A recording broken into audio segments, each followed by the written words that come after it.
Welcome back to the Home Service Expert. My name's Tommy Mello, and today I have a guest, Philip Zimmerman. He's visiting all the way from Baton Rouge.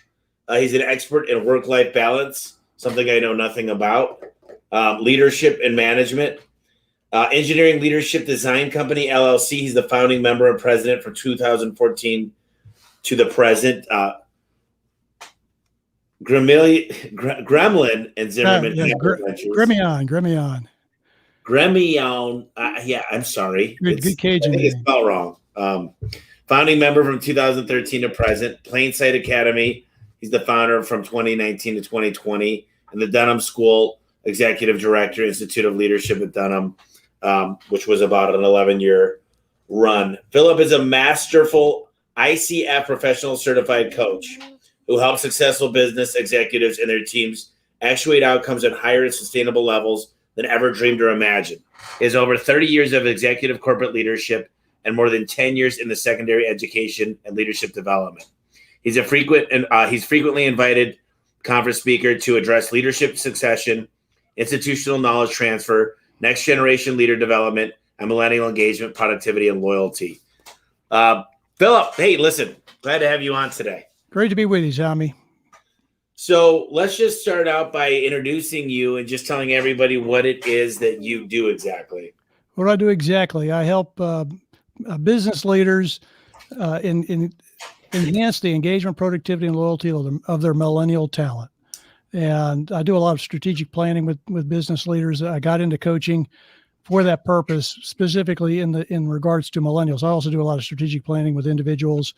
Lately, I've been doing what I call a next generation leader initiative within an organization to help them transfer from the boomer staff and a lot of the older Xers, the institutional knowledge within the organization down to their millennial talent, because the millennial talent is going to soon be in charge in a lot of different areas by as soon as 2025. 75% of the global workforce by 2025 are going to be millennial.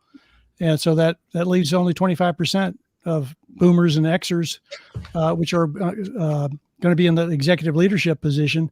And there's far more leadership positions than just at the C-suite level. So millennials will be running a lot in the next 4 years. That's really interesting. You know, there's a stat that I don't know the exact stat, but I know the last 2 years more millennials bought houses than baby boomers. And that's the first time in history about 2 or 3 years ago. Yeah. And the buying decisions are starting to change as well for the way we talk about home service, because I think for me, what I'm starting to realize is there's a lot more forms being filled out. People the text messages come through. We've got a thing called Schedule Engine. They just book the call versus jumping on the phone. I hear this all the time in my call center. We called and left them a voicemail. I'm like, I literally have my voicemail full for a reason, because I don't want to check it. I want you to text message me. Yeah. And what are your thoughts on that? Well, you speaking about them buying homes, we're about to have the greatest wealth transfer in the history of humankind in probably the next 15 years as the boomers decease, right? And they pass all their wealth to their millennial children. It's going to be huge. You think of all the billionaires in the world and all the resources that they have. They have trusts and that kind of stuff, but a lot of them don't. And it's all going to the millennials. So they're going to find themselves super rich very quickly. And they're going to buy a lot of more stuff than just houses. Well, you know what's interesting about that is a lot of people that made the money know how to keep it. Some of them don't. Oh yeah. But when you pass it on, there's a lot of spending that goes on, because you look at even before the millennials, my grandparents. My grandma used to save pennies. They were raised through the Great Depression, right? So my grandma was born in 1920. My grandpa was born in 1910. So you can imagine that they were so tight. They had money, but they didn't spend it at all. And I mean, what's crazy about it is I think the baby boomers, they grew up with that. They're not the same. But they're way more conservative than maybe the millennials. They're more conservative, but the boomers were after money. I mean, that would define our generation. We were the generation that basically foregone all prior cultural norms in regards to family, social order, those kinds of things, and we just went after the money. and we accumulated a lot of money. There's the 401ks came in during the boomers because the boomers were accumulating so much money. The banks, they didn't want to put it into a bank, and the investment houses went crazy. If you just look at the growth of the investment companies from 1980 to 1995, it's pretty phenomenal. Just the expansion of financial services to handle all the money that boomers were stuffing away. That's interesting. It's a fun subject to talk about. Now, I've got an irrevocable trust. I've set up a will. I've kind of gone through this process in the last year, but I know a lot of people haven't. What do you predict as this generational wealth starts to do the transfer? I think this is a great conversation. It's really difficult to say. As you said, in regards to how they're going to handle their money, that's a good question. The part of the millennial mindset is they're not after the money. A lot of this is, a lot of people think that they just want to work for the next $10, or they'll take the job for the next 5 cents an hour or something, and they're going to change jobs. That has nothing to do with it. Now they certainly want to be paid well. That's no question about it. But they're not really after the money. They might give a lot of it away. To be honest with you, they might give a lot of it away to social causes, or to back political campaigns that go toward those social causes that they're interested in. So their mindset is different than generations in the past in regards to wealth accumulation, and how much do you actually need to live. They're going to buy nice cars, nice houses. I'm not saying they're not going to do that, but the excess wealth that they inherit, they're going to travel a lot. I mean, it'll be quite interesting. I don't know. Maybe I'm in a different social network. I'm right at the border of millennial in 1983. So I'm like right on the edge of I played outside still. Yeah. But I don't know a lot of my friends, and even a lot of the employees that are millennials, that I think there are some social issues that are large issues, but I don't necessarily think a lot of them. I know that I grew up in a house that there was business owners. My dad owned a transmission shop. My mom was a realtor. And I think the people that have been around businesses, they understand that capitalism still works. It's kind of I don't know necessarily if Jesus Christ would have been a capitalist, but I know it's because socialism sounds nice, but I just don't know what's happening these days with schools, and I don't get into politics on this podcast. Yeah. But it can never go right. But I just say this is the greatest country ever. Yeah, and I know one thing is I came up from not a lot. Yeah. And I know the fact is that if you could come here, it's the American dream to come up and start a business and be able to make it. And I don't believe that I want to share my success personally. I want to become a philanthropist. I want to do nice things for people. I want to share the wealth as I continue to be successful. But I don't want someone else to take their cut of it and distribute it as they feel is necessary. Right. I think I can do a good job of doing that. That's not that. I'm talking about exactly what you're talking about in regards to philanthropy. I'm not believe me. Look, when they inherit all this stuff, they don't want the government to come in. I mean, they'll be really surprised when the government reinstitutes the 50% death tax. They don't even know what that is. Oh yeah. But just realize when your parents pass, and it's a real grievous moment, and then you get contacted by the executor of the estate, and they say, "Oh yeah, by the way, here's mom and dad's $5 million, and of which you get 2.5." Because the government takes $2.5 million of that. Well, why? Well, because your parents died. It's the inheritance. It's the penalty for dying. Well, our previous president eliminated that.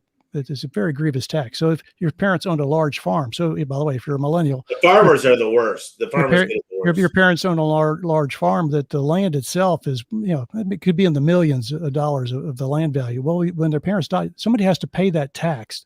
The government's not going to come and seize the land, although they will if you can't pay the tax. They're going to say the land's worth $10 million. You owe us $5 million. You got 90 days to pay.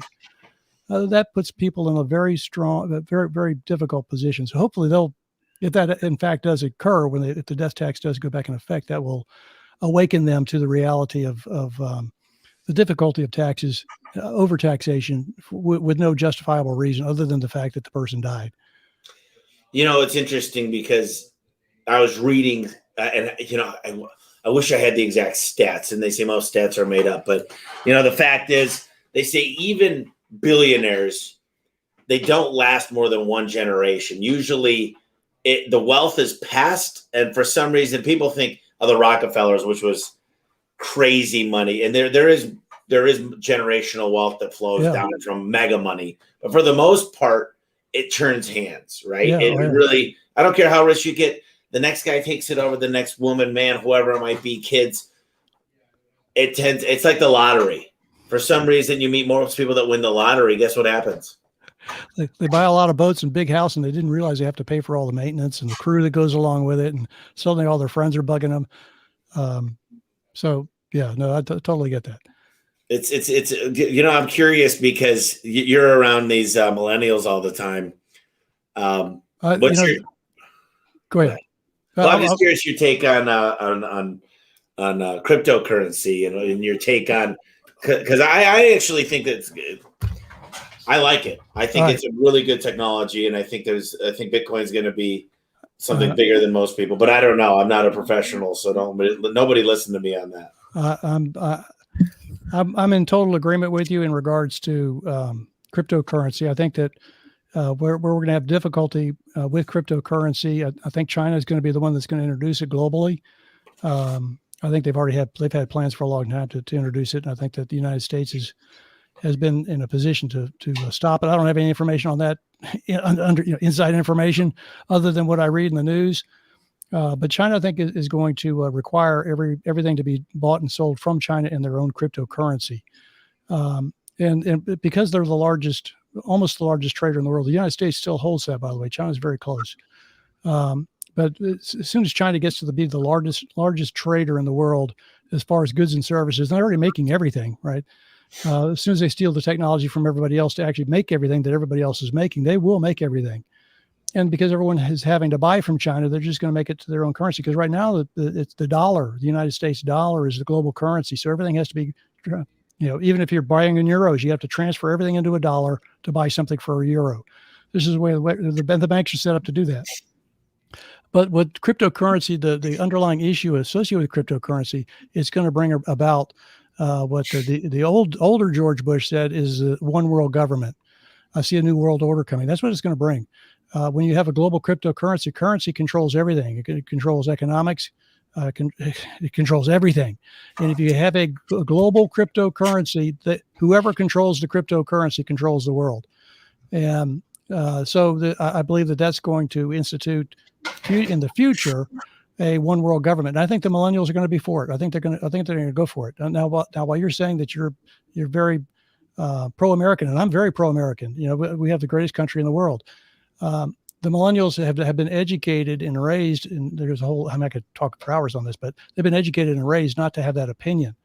And they have friends globally. If you talk to a millennial, and I guess the average college millennial, they've already probably been somewhere else in the world other than the United States. I didn't leave the country till I was like 39 years old and went to France. I went to Mexico when I was in my early 30s and late 30s, went to France, but that was it. These kids in high school and college, most of them have already been overseas and seen the world. They communicate globally with people that they know around the world.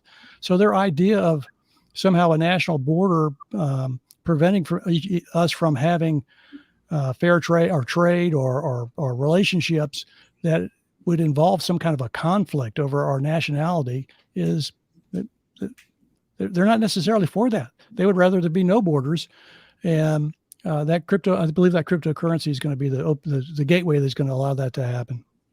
That's just my take. Well, it's interesting. I like this conversation. We talk a lot about business on here, but I like to veer off here and there. And I do think that, if you really understand crypto, you understand what's nice about the blockchain is that you can tell exactly when there's a bad, let's say there's a bad batch of vitamin C or a bad batch of eggs.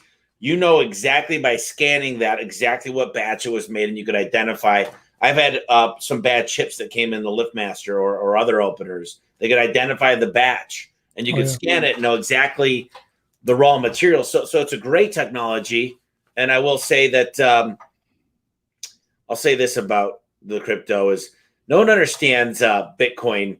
I feel like a lot of people don't. And the reason why that you can't just have an American cryptocurrency. You can't just have Chinese cryptocurrency. One of the biggest reasons is the great thing about Bitcoin when you study it is it's not considered a currency. It's considered kind of like a bond. It's more of an asset class, and that's why it's not treated the same in the United States. But the great thing about it is the more countries go down on it and they start passing regulation, what doesn't kill Bitcoin makes it stronger. And what nobody understands is the computing power of the mining that make it what it is today. And it's so much further advanced. The computing power is bigger than all the world government's computing power combined. And that alone, because of the mining, gives it a huge head start. So we'll see. I could be wrong, but you're going to watch countries start taking on Bitcoin. You're going to watch it start, I think, competing with gold, and then you're going to start seeing it purchasing real estate. Yeah, I went into a cell phone repair shop here in Baton Rouge 2 weeks ago, and they had, we accept Bitcoin and Doji. Is that that's one, DOGI? Dogecoin, yeah. And I was, so are you kidding me? You really accept Bitcoin? Oh, yes, we'd love you to. Look, we want you to pay in Bitcoin. I'll say, well, why is that? Well, look, if it goes up, we win. Well, the deal is that the more people that accept it, the higher adoption rate. But also just understand it's highly volatile now. It's going to be volatile until people really understand it, and it's going to have huge swings, sometimes 800-900% in both directions. And the point is, it's a long-term play. I don't ever look at the stock market and say, man, it's down today. If you look at it, it went to 17,000. Now it's back way above 30. So that was within the last year. But let's jump into this millennial conversation, because we hear this over and over again. Millennials just, and you're absolutely right. They don't. If I see a baby boomer, I know one thing: they want more money, and it's that easy. They don't care if they love their work. They don't care if they're included. They don't care if they're communicated with necessarily. They do care, but not at the same extent. Millennial has feelings.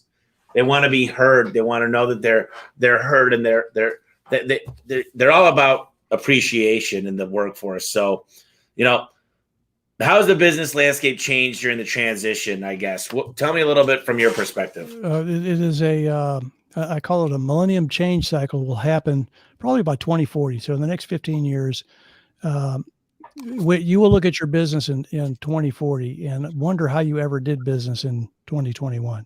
That's how significant this change is coming. And as a result of the millennial generation, the greatest, most highly educated generation in human history. They are not weak. They are not. They're not out of it mentally. They were educated, and there was cultural shifts that happened that are bringing this millennium change cycle about, and that's part of what we're seeing in culture today. Is that we had at the end of World War II, this area of what was called Western philosophy, which was it has been in existence since the Greeks back in the 5th century BC. Okay, this idea of Western philosophy. It was called modern philosophy. The version of it was called modern philosophy. That died in 1948 at the end of World War II. And the part of that dying of that philosophical thing, it has lasted for 2,600 years. It has only died out 2 other times during that 2,600 year run. So this is the 3rd time it's actually died out. And you enter into, because what philosophy provides mankind is the ability to say what is true and what is knowable. And what is justice? So what is true, what's knowable about the truth, and then what is the just thing to do? That's what philosophy provided. Well, when that philosophy died, there was no more rules. There was no more rule for what is true or what isn't true, what is noble or what is justice and what is not justice. And so as a result of that, we had a huge culture shift from a philosophical perspective. Postmodernism is what it's called, postmodern thought, after modern era. It entered the United States probably in the 60s, late 50s, early 60s, swept through the college campuses. But it didn't go to the general culture because the general culture didn't accept it yet till the college graduates graduated from college and they started getting work, doing work and becoming more influential in the culture. And by 1980, everything in our culture was postmodern. And you just see that in television shows and everything else. And so as a result of that, the millennials started to be born anywhere from 1980 or 1982. That's the borderline. So you said you were born in 1983. So actually you're probably considered an older millennial. Yeah. And so you were raised in a culture that was telling you everything from a postmodern perspective. You can have your own truth. The truth is all relative. There is no absolute truth. And you can do whatever you want because there's nothing holding you back to be able to do whatever you want. Where there was a philosophical mindset before that stop that. Boomers, I'll give you the difference of that between a boomer and a millennial. And Xers are somewhere in the middle. They either, when they do a demographic survey to try to evaluate their profile, they either profile out as a boomer or as a millennial. They don't have a unique generational mindset of their own. But for the boomer, we were raised, I'm a boomer, that we were raised that there is a right way to live. And that's kind of how you described how you were raised. There is a right way to live. Millennials were raised that there is no wrong way to live. If you just think about that for a second, there's a right way to live, and then there's no wrong way to live. So you can live any way you want to, and it's acceptable. That is running rampant in our culture. Okay. And that's what you see happening in this foment of a younger generation who's just crying out to be heard that we should stop criticizing people for living the way that they want to live, because they were raised and educated and everything in culture is on there is no wrong way to live. Okay. So boomers and older Xers are having to get used to that, but because we're rejecting that, right? Or we have conflicts inside of ourselves when that happens. So that was one thing. There was another age shift that happened that had to do with our business model. When all this philosophical stuff was going on, our business model also changed. And with that involved three things: economics, how we handle money. We went from local trade to global trade. It has to do with cryptocurrency. Also, all this stuff in regards to economics changed. Our the technology changed. We went from pen and paper to cell phones. I mean, to supercomputers. But then now we have these cell phones that are supercomputers in your pocket. And Elon Musk is talking about putting a supercomputer in your brain. I'm not sure if you've seen any one of those Elon Musk videos on what he's developing for a brain implant. It's phenomenal. I mean, he actually has a working model in pigs right now where he's going to implant something the size of a quarter with 1,000 wires that they're going to wire into your brain. And he said, you're going to have your cell phone in your brain, basically. He said, you'll have the power of your cell phone in your brain. And be able to upload stuff into the little chip and download stuff from the chip in your brain. It's unbelievable. So all that stuff is coming. So this is a technological shift. Well, boomers were raised on the pen and paper. We had to learn how to use the technology, but we've always resisted it. And even now, right now, as the technology AI is moving into the workplace, boomers are super resistant to it because we just don't want to learn it again. I mean, we learned so many technologies over our careers. We're just tired. We're burned out on doing this. Where the millennials were totally raised, and they didn't have the cell phone yet. They didn't have the iPhone. They had the cell phone, but they didn't have the iPhone yet. And then so the Generation Z coming after them was raised on the iPhone. Wow, that's pretty scary. But they were raised with the cell phone and the technology, and they're demanding the use of technology in everything that they do. And it makes a lot of sense. I'll give you an example in the home repair business. I had my air conditioner went out last night. We have it on a cell phone control. My wife said, Philip, the air conditioner is really high. I can't get it to turn on. So I went back there, worked on the thermostat, changed the batteries, and man, it came on after I changed. Oh, it must be a battery thing. And then it just went back out. And then it went off again. Well, I couldn't figure it out. I'm sitting there going, man, what's wrong with it? We just had the service tech out here a month ago to check it out. Everything's working fine. And my wife said, I think it was a Holy Spirit thing. She said, Philip, what about the drip pan? I had never thought about the drip pan. I said, the drip pan, oh my gosh. So it was full of water, holding water. So I put some Clorox in the drain and, took a shot back up there and emptied out and when I came down the stairs, I said, what the heck? This is 2021. There is nothing that's telling me my drip pan's full. They can't have a sensor on the thing on the display that says, oh, by the way, your drip pan's full, or even have a mini pump up in the drip pan to get rid of it. This is 2021. So technology in the home maintenance field. So if you're a millennial listening to this, hey, you need to come out with a little thing on the wall that says the drip pan's full. My wife, she wouldn't have been able to go change the drip pan. That's the whole thing. She would not have been able to go change the drip pan. This is where technology is going to just really take off. And if you're working for a boomer, they're probably not going to think about that. Oh, heck, man, the thermostat's fine. We don't need to change. I'm not willing to invest in the technology to do that. And you're dealing with this in the home maintenance business all the time. is that you'll have boomers that have home maintenance businesses that they started back in the mid 80s, 90s for sure, worked all the way through the 2010, and they're still using the equipment that they bought the brand new stuff they bought in 2004, 2005.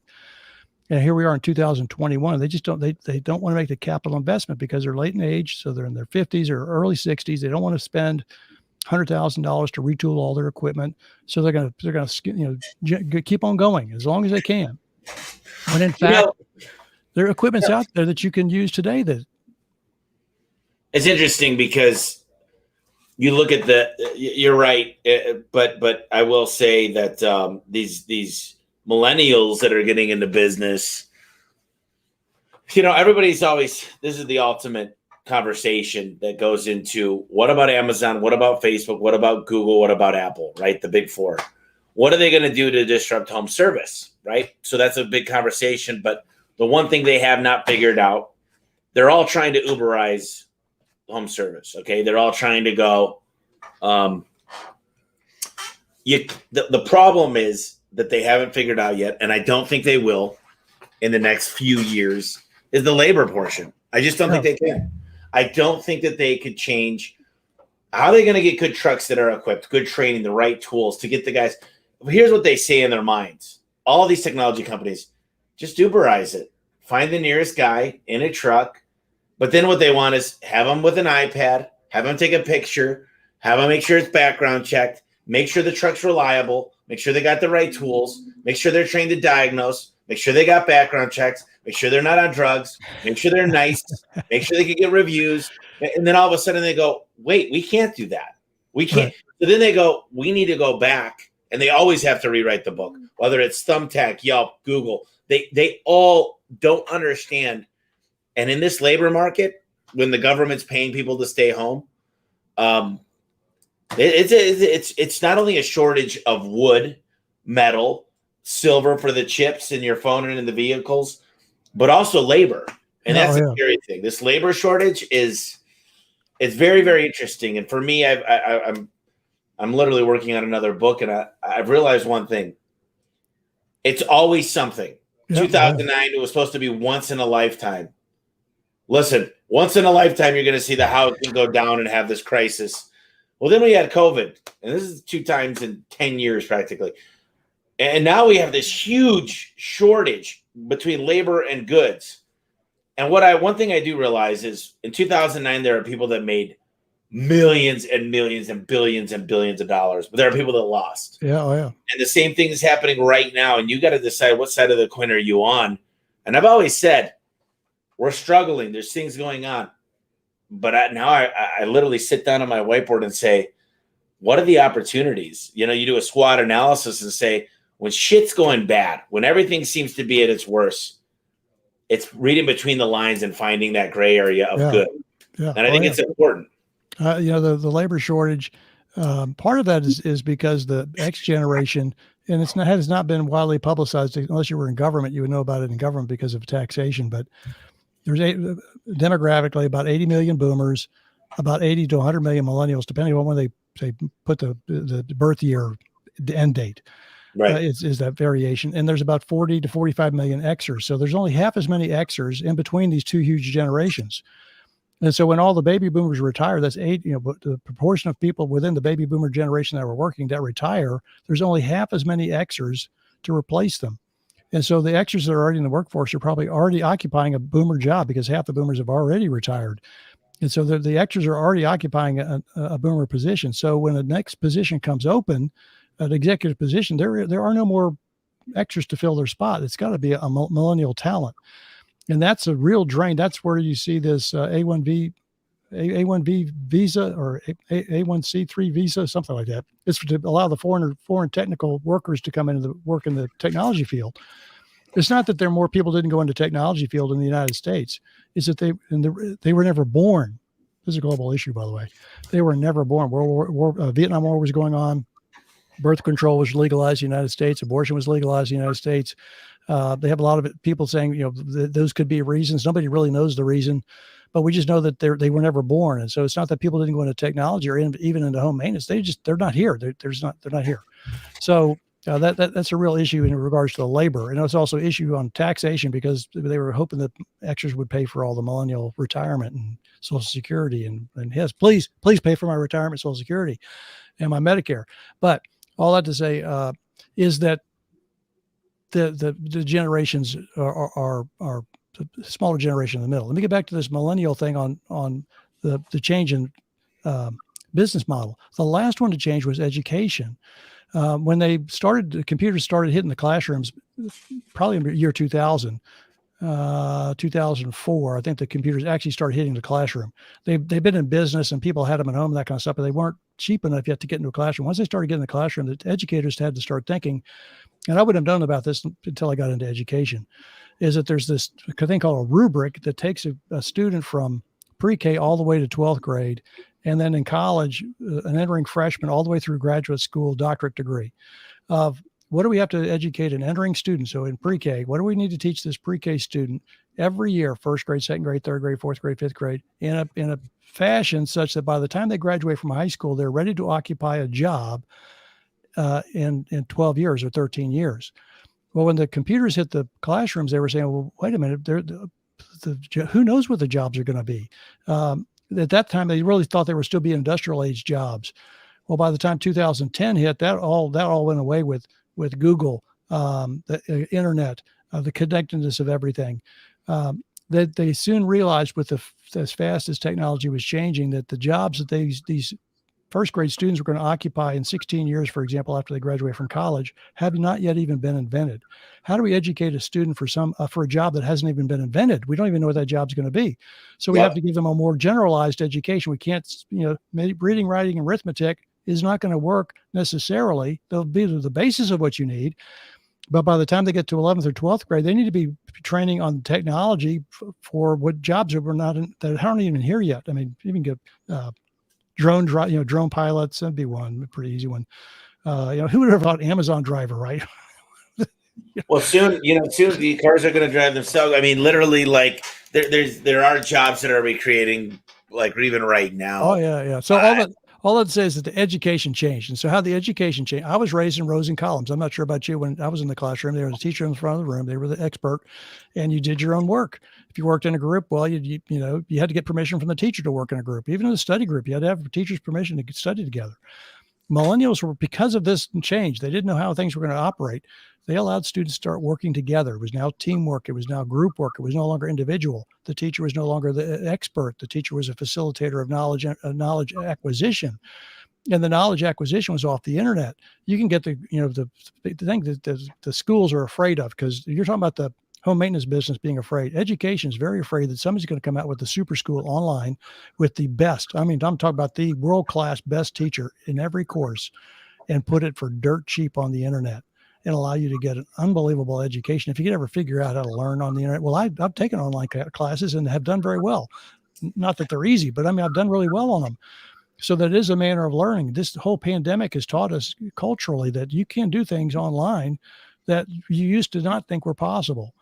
So, I agree with that. So when they entered the classroom, so you got these students who they have a different philosophical view and they have a different business model view, and they entered in the 2006, probably 2004, 2006, when they started entering the workforce. They encountered an industrial age workplace, and they were actually educated for a connected age workplace. They were educated to occupy a technology job. They were not educated to occupy a brick and mortar job or a routine job. So then they were asked to, okay, here's your job. Here's what you need to do. Go over in the desk and do it. They said, are you kidding me? What am I supposed to do? Well, you're supposed to fill out this paperwork. Why am I filling out this paperwork? Why? Everything is why. And people thought that they were felt entitled, that didn't want to work. And that wasn't it at all. They were just like shocked that it was foreign to them. They were not properly prepared for what the jobs that they were encountering. And we see that by 2016, they finally into business finally caught up and has gone more toward that technology, being able to address the millennials as they entered the workforce. And Gen Z is even millennials on steroids.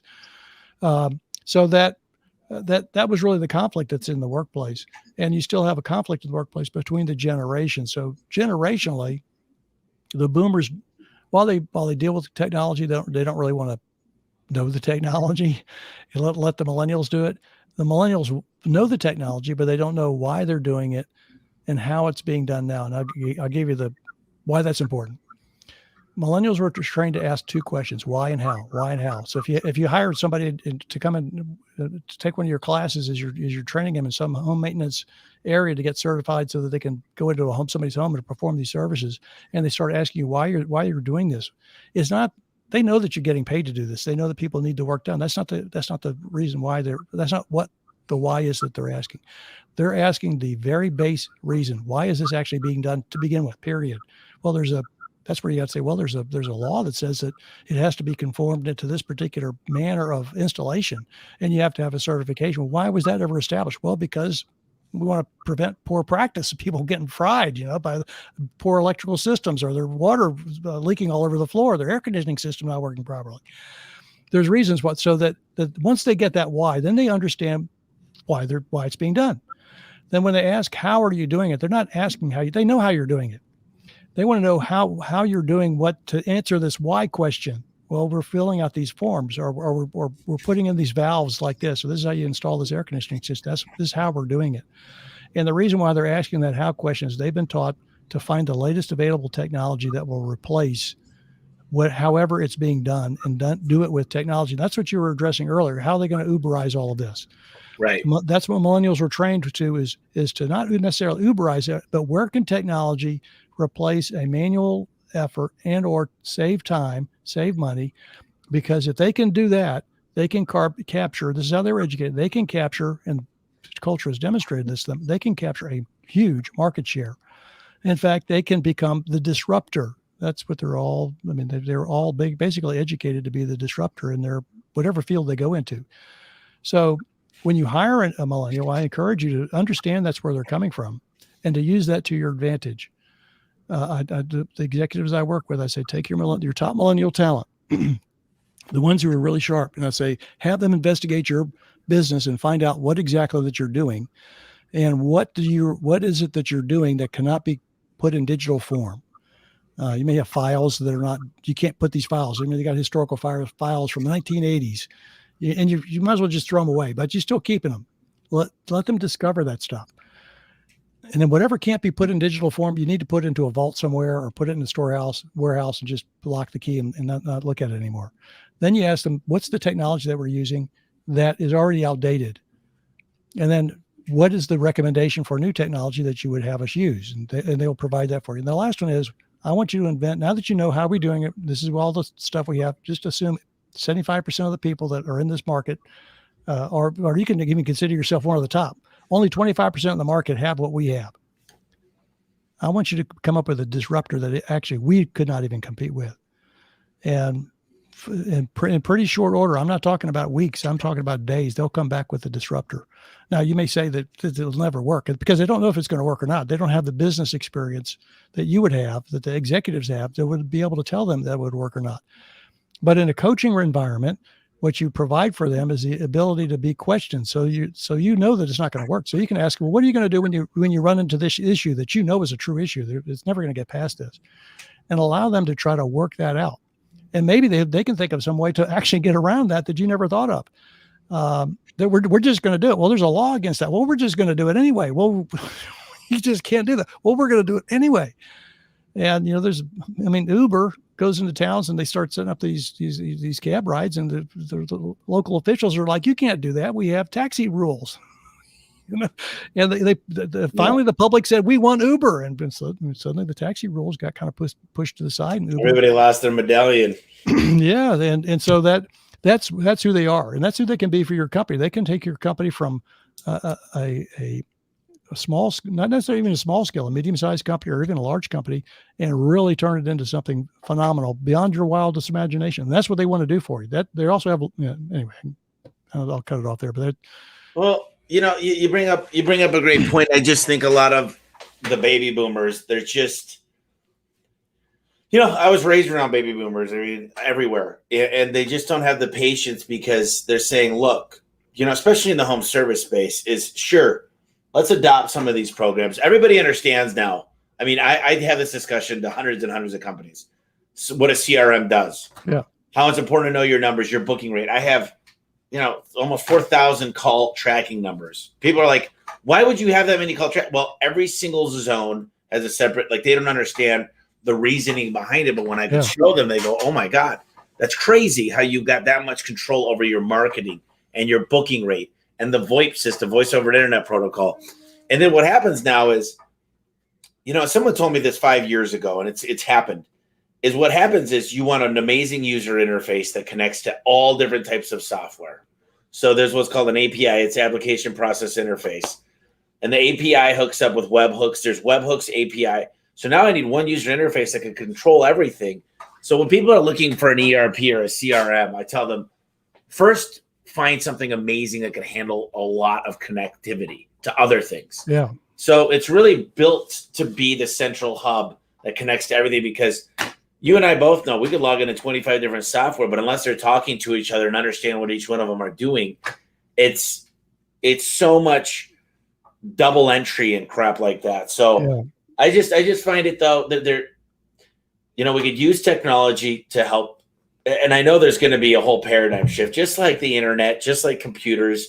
There's been the 3D. They say that the thing that's going to cause us to grow exponentially is the 3D printer now, and the way that the 3D printer works. There's some crazy things coming, but they're starting to happen. It's exponential growth versus linear growth. I mean, they're literally building buildings with 3D printers, putting everything in, the plumbing, the wiring, everything with a 3D printer. I mean, that's like, I can't even imagine that. I mean, you got structural materials, you got a structural building, you got electrical wire, right? You got to have plastic coating around the wiring, and they've got 3D printing that they're working on that actually does all that.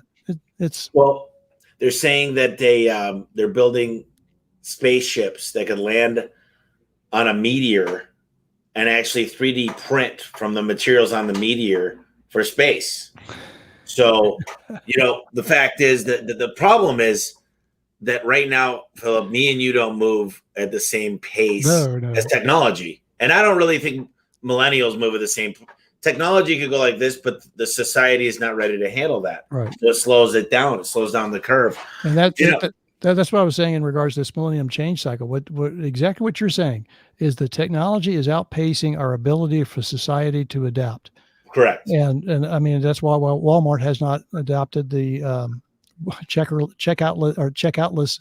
I mean, they have it right now. Everything's got the RFID chip in it, and they can just walk out with a full buggy and they can put it on their credit card and nobody ever has to check them out. Well, they already have that technology, but they don't want to implement it because it's going to unemploy so many people. But so our technology is far outstripping our social order. That's what the millennials are going to have to address head on. And you're part of that generation to have to address these issues, because the boomers are going to be out of the workplace. We're going to be out of here. We're not going to have to deal with it. Well, there will have to be a supplementation of certain people's income. And I do tell people we are going to head more to a social society in a way, because you have to, because not everybody's going to have as many jobs. So how do you contribute to society? And you just don't turn your back on the people that helped build the country that we know of today. So unfortunately and fortunately, no matter what you feel about it, there's going to have to be, with the way things are moving with DNA, with the way that we could adjust chromosomes and the way that we could influx our positions into different, it's crazy, but you can make an apple be 10 times bigger. I mean, there's certain things that we can do with genetic code. And the fact is that people will not have to work if they don't want to, I think, eventually. Well, and again, but people are going to have to make that decision of whether or not they implement a system that makes an apple 10 times better, 10 times bigger. And that, who's going to make that decision? I mean, if they can prove there's no detrimental health risk as far as we know, because no one's eaten it for 10 years and we don't really know 10 years out. But for now, they're talking in Louisiana. I heard an agricultural commissioner that talked about sugarcane planting. And their desire was to be able to increase sugarcane production from the same field. He said, we need to actually reproduce it 25 times as much sugarcane per field just to supply the global need for the sugars that the sugarcane fields produce. And he said, the world's getting hungry, and there's only so many places that are providing the food, and those places that provide the food have to be able to increase their output on the same footprint of land. And it all comes through genetics. I mean, it really is genetic crops. And he said there's a real fear in the agricultural business that eventually the genetic crop is going to come out that's going to be the destroyer of all the other genetic crops. And then what do you do? Because now you have is genetically modified crops. You don't have the original crop anymore. And so they say there's what's called Noah's Ark of the modern age, and that's where they could take the genetic sequence of every single animal and reptile and everything and recreate. I've not studied science to that level. It's been years, because I did take a lot of science and biology and microbiology and anatomy and physiology. But the fact is that it's changed so much in the last, you used to be able, and this is how old I am, is you could grab an encyclopedia, but now every year an encyclopedia is out of date. It's literally, I mean, you can see history, but you can't really see a lot of what, and we had a different take on history. Now that it's a global economy, you can see exactly what was happening from their perspective in that economy. Well, part of that is the knowledge doubling curve, where I think in the 1800s, knowledge was doubling every 50 years or something like that, or 100 years. And then it went to 50, then it went to 25, then it went to 10. And what they're saying with when 5G finally gets fully implemented, the knowledge doubling curve will go down to, I think it's like 18 hours. The knowledge that is uploaded onto the internet. He's talking about what you're involved with. And as you're saying, all this information from all these different sources are coming into your database. Cryptocurrency is a whole other one that gobbles up a lot of memory, but it's going to double every 18 hours as far as what's available for an individual to look up. And that's phenomenal. 5G we haven't even talked about 5G. 5G is going to change. Oh man, it's going to change a whole lot of stuff. Once it gets fully implemented. It hadn't been fully rolled out yet. And it's kind of like your cell phone. 5G does a lot more than to make a call. It can control everything in your house, in your car. There's automated vehicles. It can drive automated vehicles. It's probably take you to the moon and back.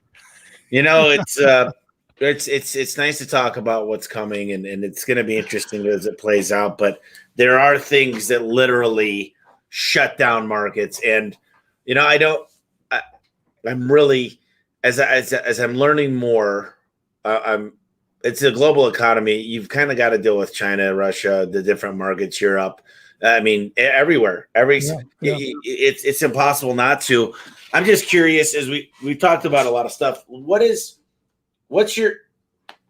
Everybody's having a labor crisis right now. And, millennials are who you want to hire. Right now, it's tough. I'm telling you, they'd rather stay at home. I'm telling you, there's a lot of people that are like, if I can make the same amount of money, and I used to be a server, I used to be a busboy, I used to do all of it, but they'd rather stay at home, and they don't feel, when my grandma used to use food stamps, because the depression, I think a lot of people did, it was embarrassing. It literally, the way that the food stamps looked, you had to break them out in front of everybody and take them out. Now they've got what's called it's a card, a credit card. And there's no social unrest. It's like, we should never let people feel bad about that. And I'm like, well, there's people paying taxes for that. It's not free. So I guess, I'm going off on a tangent here, but what do we do to attract millennials? Well, how do we get them in the workplace? There's three things that when you make an advertisement for a millennial talent to come into your workforce. This is good. Is that you want to offer them the opportunity for development, professional development. And in the home maintenance field, I would help them get their certifications that they need, help identify the training that they need if it's not work related, but they need to get a particular certification even to do the work. Help them get that. Give them you are a development opportunity zone. If you have a large enough organization, it sounds like that your organization is pretty large. You can actually develop your own online development center. I mean, they've got these course delivery providers that they basically give you the platform, kind of like building a website, where you build your whole development onto the website, and you can do your own. They're online. They're online LMS, learning management systems. The LMS systems that you can provide them all the training that they need for the position that you're hiring them for, and you are going to make sure that they get that training. As part of the coaching is that they have to agree this is what they want to do, and then this is what you want to do. Well, this is what we're going to provide you. So provide them development. The next is provide them advancement opportunities up front when you're talking to them. These are the advancement opportunities you're going to have. Now, you may have people that are in the air conditioning field, electrical field, plumbing field, carpentry, whatever you're sending people out to do as they're starting out as a 23-year-old or even 19 years old right out of high school. Your opportunities for advancement might be limited, right? Because they have to get at least 7 to 8 years experience in order to learn the craft that they're doing, to really become masterful at the craft. And that's what you're going to provide them. And this opportunities for advancement is one, what is competency? So we're going to provide you the opportunities to allow you to become competent in your whatever your field you're in, whether that be plumbing, electrical, mechanical. So that, and this is when competency is measured. When you reach competency, these are the opportunities that are going to be open for you. And just have that already pre-identified within your organization. When somebody gets competent, they're no longer a plumber 1. They might be a plumber 4, plumber 5, and they might have a supervisory role, whatever that is. And then you take them to the next level. That once you get competence, we're not done with you, because we want you to become very masterful of whatever you're doing. And so we're going to provide you the development opportunities that you need and the training to make sure that you go from competent to masterful. Now, what that's going to provide you as an organization is this. You're going to have a difference between competency and mastery. Competence is that they're very good at what they do. Mastery is that they know what they do and they can actually do it a different way. Okay. They become creative in what it is that they do it. So they're able to do it a different way. And so they may have an electrical box that they're trying to figure out, and the competence they're stuck. There's nothing they can do. A masterful person can figure out a way to make this work, and in a safe manner. The third one is that once they become, again, you're just all talking about this at the interview. Once you get masterful at this, and it might take you 12 years to get masterful at this, we're going to make sure that you become a sector and authority in whatever field that you're in, whether that's plumbing, electrical, or whatever. We're going to make sure that you actually become authority in that field. And that will take them all the way to the end of their career, to their career path. In other words, they're going to peak out then. And that authority in the field allows them the ability to innovate. Because once they become competent, they know what to do. Masterful, they know a different way to do it. Once they become an authority, they can actually innovate an entirely new way to do it. That would maybe not even involve anything that they were using in the past. They might even be able to eliminate that whole thing altogether and innovate something differently altogether. With that kind of an opportunity in front of them, they had a Gallup survey that came out in early 2020. And I was very surprised at the findings of the survey. It was right before the pandemic really hit. So it was really taken in 2019, but it was published in 2020. And it was something amazing. It was like 92% of millennials said that they would like to finish out their careers in the existing companies where they were working. I mean, I never even heard that. It wasn't like there was a labor shortage and they could go anywhere. It was they wanted to demonstrate loyalty to the companies. And for them, the loyalty to be shown is the companies need to provide development, opportunities for advancement, and then, of course, to advance them. And then this idea of work-life balance. Where does work-life balance fall into that? That's a very difficult one, especially for a young worker, for a person just coming in and learning the craft. You're already investing in them tremendously in the development opportunities. Then you need to figure out what is this work-life balance, and it may be providing them an opportunity, not necessarily for half days. Right? There's a basketball game coming up. I want to go to this afternoon, but to provide them days off out of their schedule. So if they're on a 7-day schedule and they work Tuesday through Saturday or Tuesday through Sunday, and they have Monday and Tuesday off, is like every other week, give them another day off, give them something where they can actually get some balance in their life, where they can refocus, especially in the home maintenance field, because you're 24/7. Well, people are switching to 4-day work weeks. I've heard of that. Yeah. Yeah. So when you're on, you're on. If you get a call, if I would, it was 10:30 at night. Yeah, it was 10:30 last night. If my wife hadn't said water pan, believe me, I would have been calling my air conditioning guy and say, my air conditioner's not coming. Can you send somebody out? And he would have gone up the attic. Oh, by the way, your water pan's full. I would have felt like such an idiot. But the guy would have driven out there at 11 o'clock at night to fix it. And so you're always working. And I don't know if that's appreciated enough until you have that home emergency where you need your repairman to come out there, where you appreciate that somebody's actually on call. They're going to do that for you. And you take them away from dinner, or you wake them up at night and they got to come out and service in your home.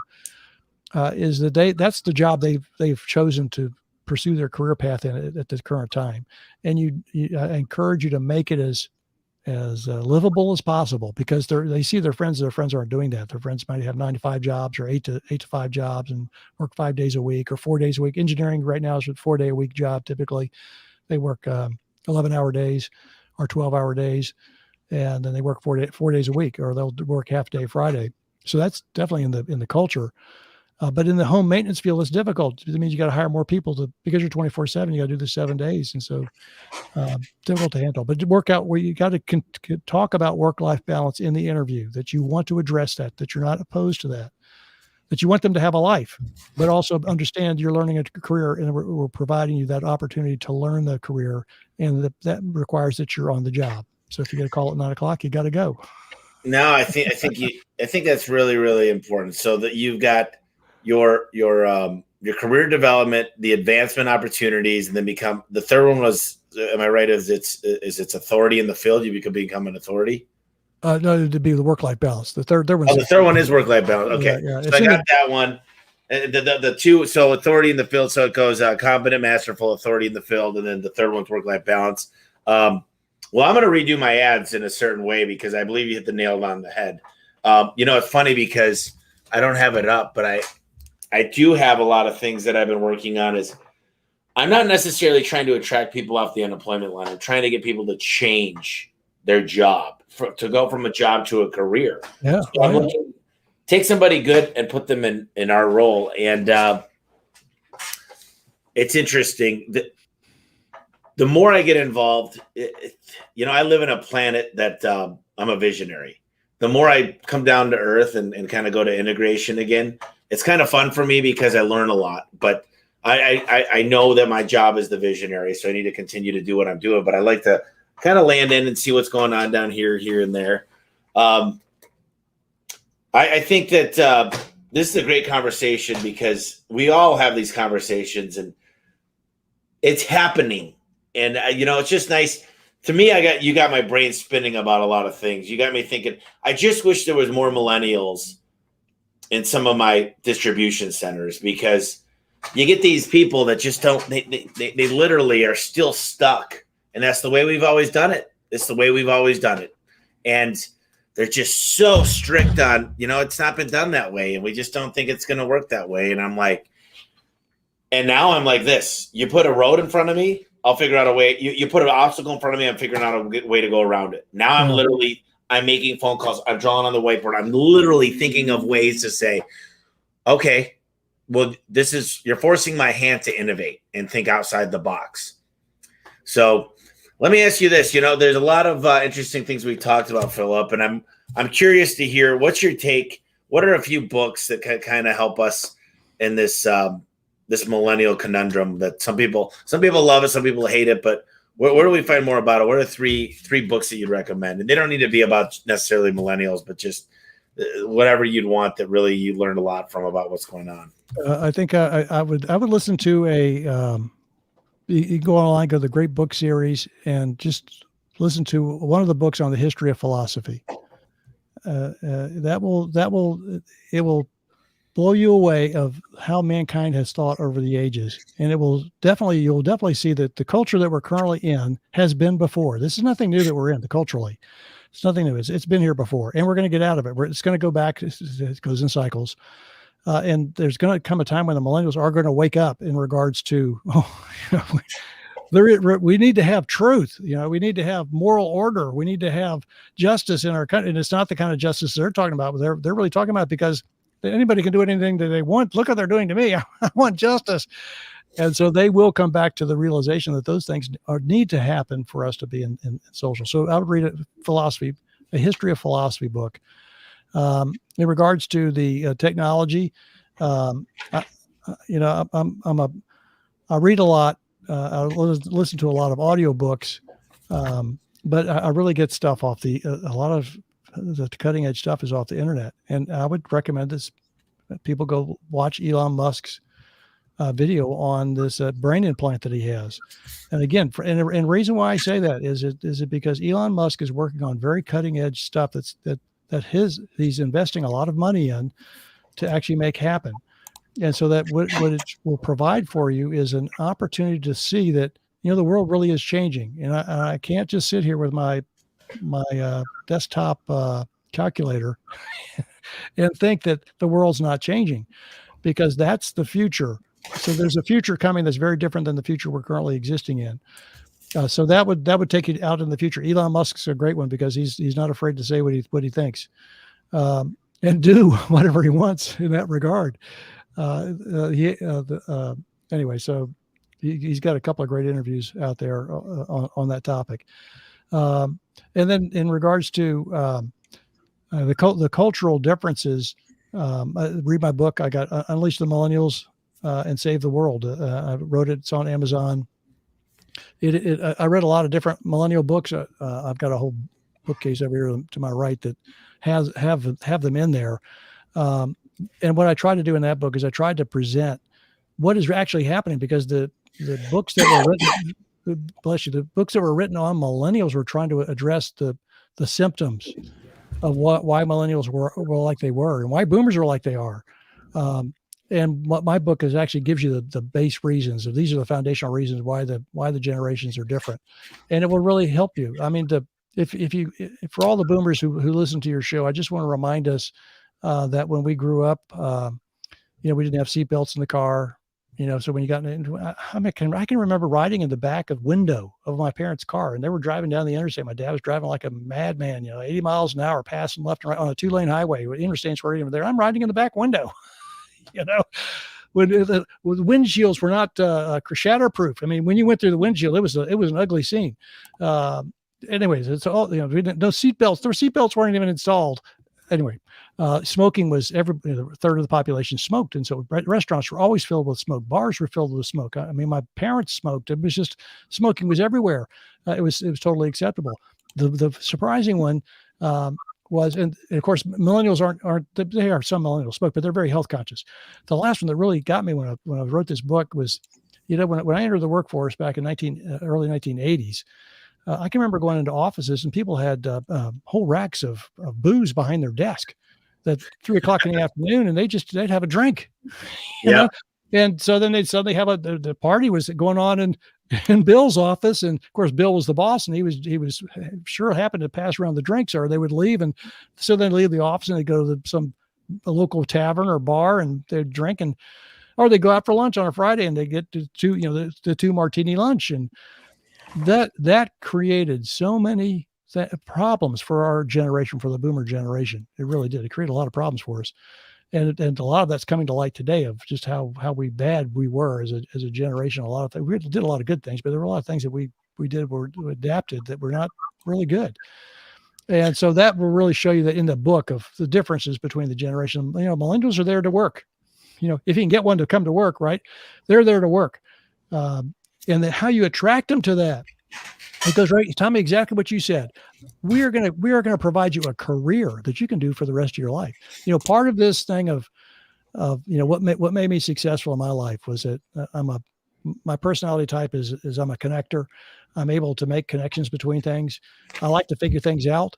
I'm a lifelong learner. I study stuff until I know how to do it, and then in essence, become a mini expert on whatever it is I'm working on, and then I'll start doing it. And what I learned in that process was doing excellent work, no matter what it is that you're doing, whatever craft that you're in, people will pay a lot for people who do good work. Because, my friend of mine said he wanted to open a company called We Show Up, because a lot of the, well, of course, I can understand you're out on a lot of different calls, and I call and you say you'd be there in 10 minutes and then you don't even come. I mean, the cable company was horrendous for that. Still are.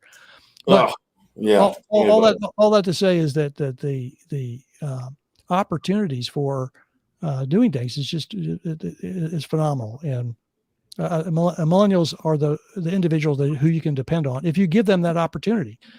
They want to do that. They want to have a great career. Yeah, no, that's the deal. Is millennials.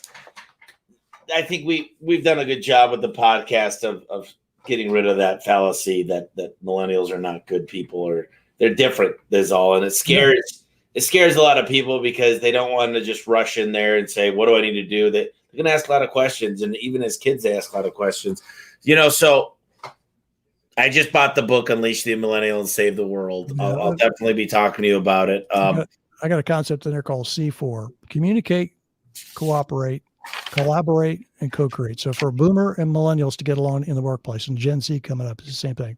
So for the older generation of the workforce, this is for you. Communicate with your younger talent. That means make sure that they're have them repeat back what it is that you just said, so that you make sure that there's communication going on, and that you're communicating in a friendly way. This is not, I'm not commanding you to do this. This is what I'm trying to let you know. This is what we need done. Communicate, cooperate. That means that if I need something that I need your cooperation on, that you're going to cooperate with me. And it goes both ways. That the millennial is going to cooperate with the boomer, and the boomer is going to cooperate because the millennial might come back and say, hey, this is being done all wrong. Well, let's work together on this and see how we can get this to work. So the boomer can understand what the millennial is talking about. The next one is collaborate. Collaborate together on something that needs to be done, that the boomer might not necessarily know the answer, and the millennial certainly doesn't know the answer because they don't have the experience yet, and collaborate with them to figure out how to get this done. Look, I need you to go and work on this aspect of this, what we're working on, and I'm going to work on this, and we're going to collaborate together. And when we come back, we're going to figure this thing out. That's what they've been educated to do. That's how they're educated. They want to do that. They want to collaborate with you on helping the company become the greatest company it could ever be. And the final one is to co-create. Once you start communicating, collaborating, cooperating and collaborating, then you can co-create something totally new, something to, as you say, that you're the vision guy. And every once in a while you want to walk around the shop and see how things are going. Is the vision being implemented? Where are things going right? Where are things going wrong? How can I help out? This co-creation is to come together as a group with the millennials and boomers coming together and co-create something together. That is phenomenal. That will blow everybody away, blow the whole market away. So that's where that vision comes in, because you can cast a great vision that inspires people to be motivated to do something. Then it's the co-creation of that vision that you have is it allow them to participate in that co-creation, and it just becomes a win-win. You know, it's interesting that we're talking about all this stuff, and I find it. You know, I always tell people I've been an employee in about 15 different roles, and I've been an owner in a couple of roles. And so I know what it's like to be an employee. I know what it's like to be, you know, one day I told my boss, I said, why don't we get cut early? There's nobody here. And he goes, well, if I cut you early and a table comes in, then I'm the one left cleaning it up. Or the fact, because I told you so. And that's the worst answer you could ever give. Yeah. I never wanted to be a boss like that. And there's certain things that I thought were just kind of givens. Like a business needs to be profitable to stay in business. But there's certain things that just escape sometimes employees' minds.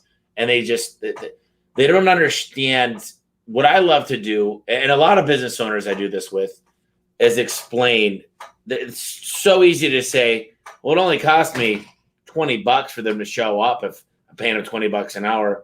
But they don't see the bigger picture of the CSR that booked the phone call, the dispatcher, the warehouse guy, the air conditioning bill. There's so many other things going on that when you really understand what it costs to operate per hour, you can start. And a lot of times, a lot of people have meetings. You might have a meeting of 10 people, but if you enter all their, and there's apps that do this, they're pretty cool. You put in everybody's salary or everybody's hourly. And you start going minute by minute and seeing $20, $40, $80, whatever it is. You have a 20-minute meeting that might have cost $500. I'm not saying it wasn't worth it, but you start understanding that things need to be a little bit more emphasized. But I think what I want to do is get deep into the book, and I think anybody listening, it's great to understand that dynamic because we still are selling to baby boomers. Believe it or not, they're still half of the market.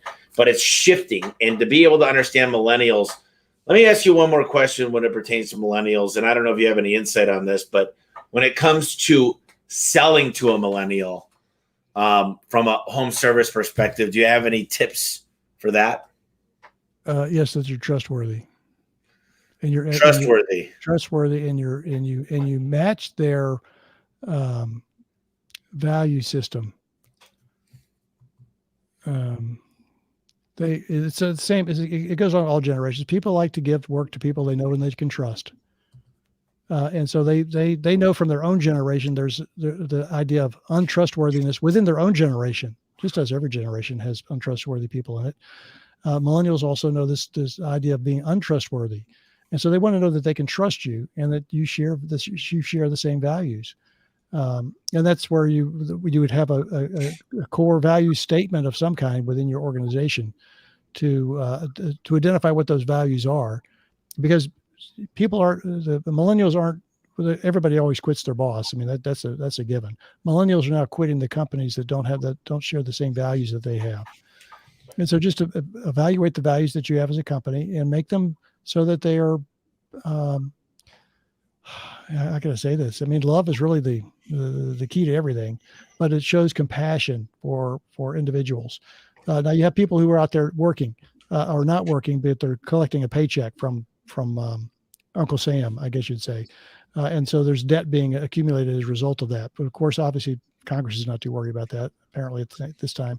But the way to get them off that the government dole, I guess, or to come into the workplace and actually have the career is because they can trust that they can come work for you. Same thing when you try to give them a bid on a job or come into their home, that they can trust you, that you are trustworthy, that you're going to provide the services as exactly as you've said. And that's what I was getting at and talking about myself, and that when I became an expert, my thing I don't like criticism.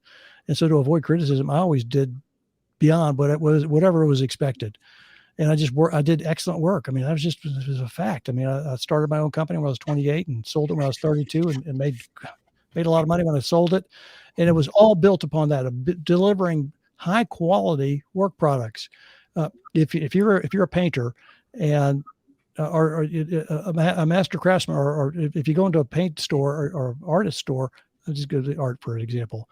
You go to an art gallery and they have a painting on the wall that's $5,000. You're going, man, $5,000. How long did it take that person to paint that thing, right?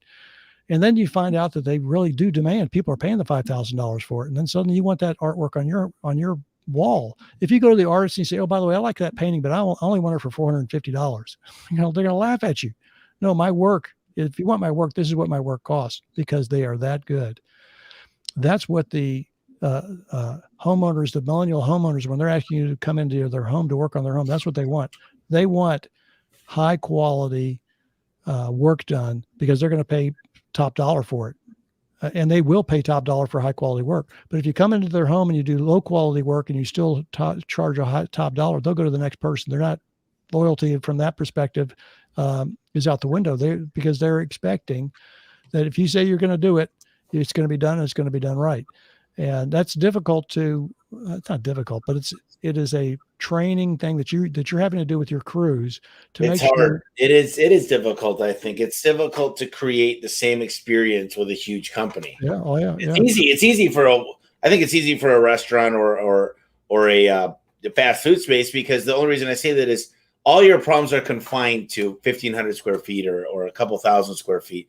Whereas home service, we're in Michigan, we're in Wisconsin, we're in Florida, we're in everywhere. We're in Oklahoma, we're in. You go across so the problems are infinitely bigger. Yeah, and that's where this development from competency to mastery comes in, is on your side.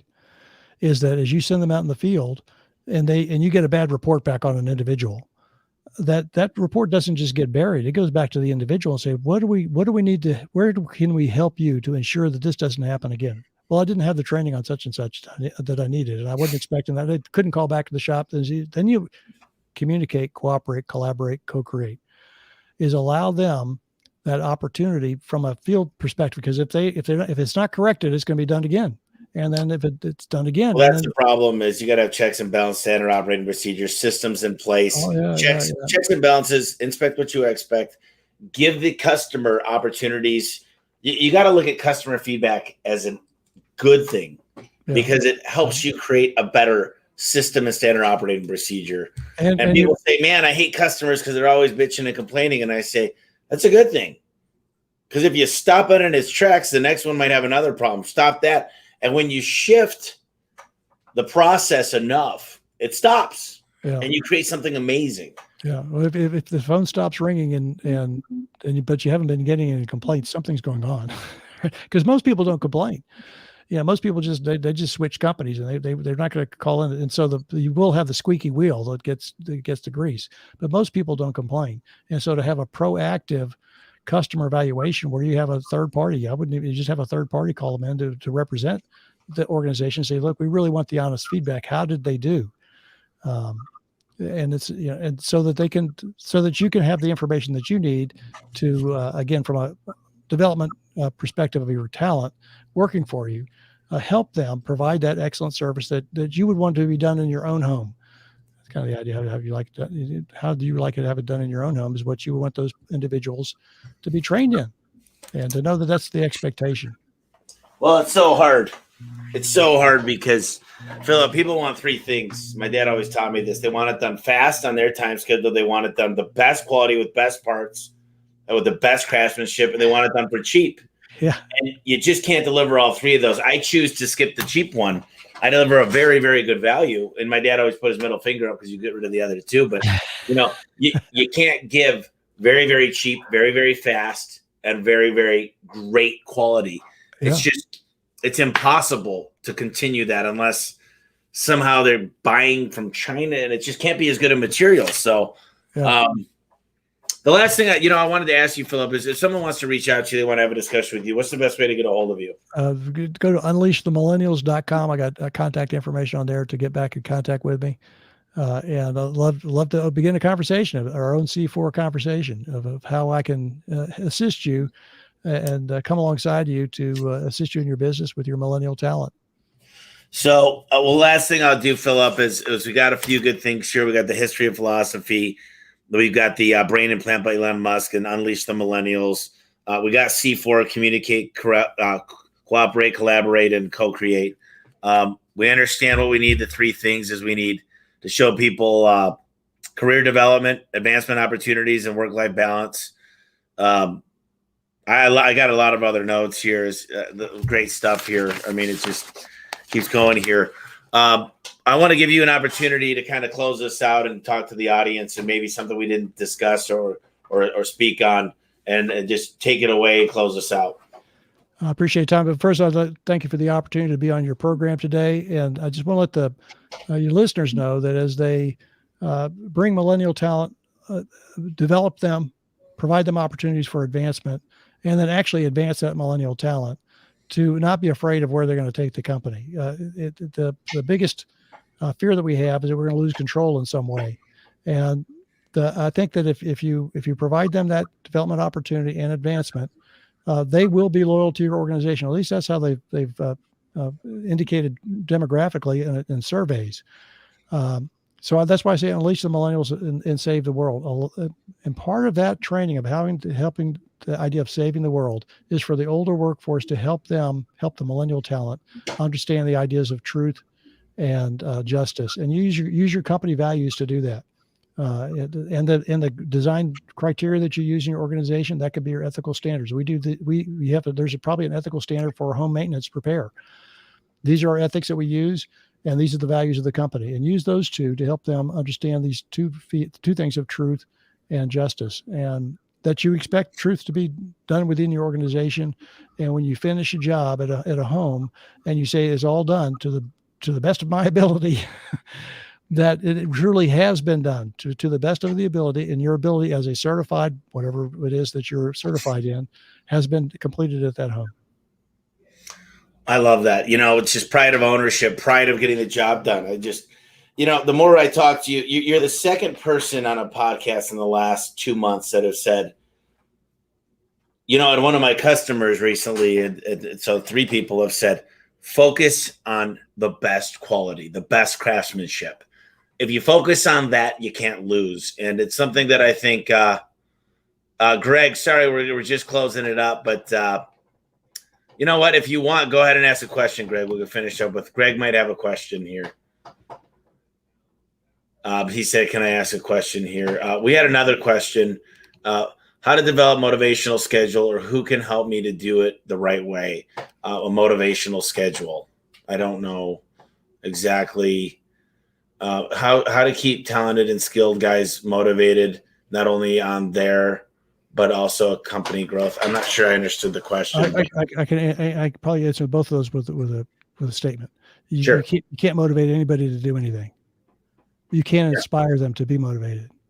So if you want somebody to be motivated to do something, inspire them to do that.